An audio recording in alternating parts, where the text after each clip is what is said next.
সুধিছিলোঁ user committee কেনেকৈ এইটো মেইনটেনেন্স কৰিব। তেখেতসকলে কৈছে যে আমাৰ সিদ্ধান্ত মৰ্মে চৰকাৰৰ সিদ্ধান্ত মৰ্মে পাৰ বেনিফিচিয়াৰী 100 টকাকৈ দিব লাগিব। পানী যোগান নাপায় তেনেহ'লে 30 টকা কিয় দিব?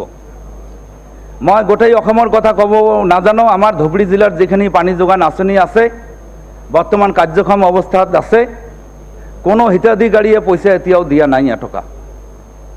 গতিকে এইখিনিৰ ব্যৱস্থা কৰিব লাগে।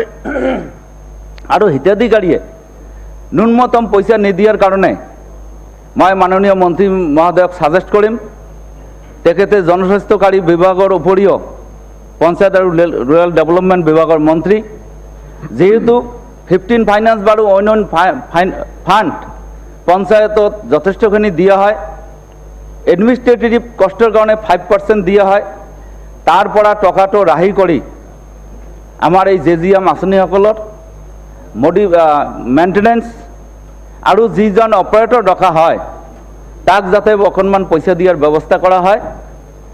ফাণ্ডৰ পৰা চৰকাৰৰ ফালৰ পৰা দিলেহে এইটো সমস্যা সমাধান হ'ব, অন্যথায় কোনো পধ্যে সমস্যাৰ সমাধান নহয়। থ্যাংক ইউ মন্ত্ৰী মহোদয়, মই শেষ কৰিম। এটা আচৰিত কথা, উপাধ্যক্ষ ডাঙৰীয়া আপুনিও জানে, মন্ত্ৰী মহোদয় জানে, বিষয়াসকল যদি উপস্থিত আছে জানে, এই ৰানিং মাৰ্চ মাহত অসমত এটা টাৰ্গেট দিয়া হৈছিল, তাৰে ধুবুৰী জিলাত ধুবুৰীত 25,000 টাৰ্গেট দিয়া হৈছিল FHTC ফাংচনাল হাউজহোল্ড টেপ কানেকশ্যন। কিন্তু স্যাৰ ব্যক্তিগত আপনি যদি আজি চাবলৈ যায় এটাও এতিয়াও কাৰ্যক্ষম হোৱা নাই, অৰ্থাৎ কাগজে কলমে 25,000 ফাংচনিং বুলি দেখুওৱা হ'ল। আপোনাৰ চৰকাৰে ভাল ভাল আঁচনি লৈছে, আমি সমৰ্থন জনাইছোঁ, কিন্তু আপোনালোকে যিভাৱে এডভাৰটাইজমেণ্ট দি ঢাক ঢোল বজাইছিল তাৰ প্ৰেক্টিকেল ফিল্ডটো দেখিবলৈ পোৱা নাযায়। গতিকে মই অনুৰোধ জনাইছোঁ অসমৰ জনসাধাৰণক, আপোনালোক 25,000 মাৰ্চত টাৰ্গেট দি এটাও ফাংচনাল কৰিব নোৱাৰাকৈ কেনেকৈ কাগজে কলমে দেখুৱালে যে আমি টাৰ্গেট ফুলফিল কৰিছোঁ, এই কথাখিনিত আপোনালোক চকু দিব।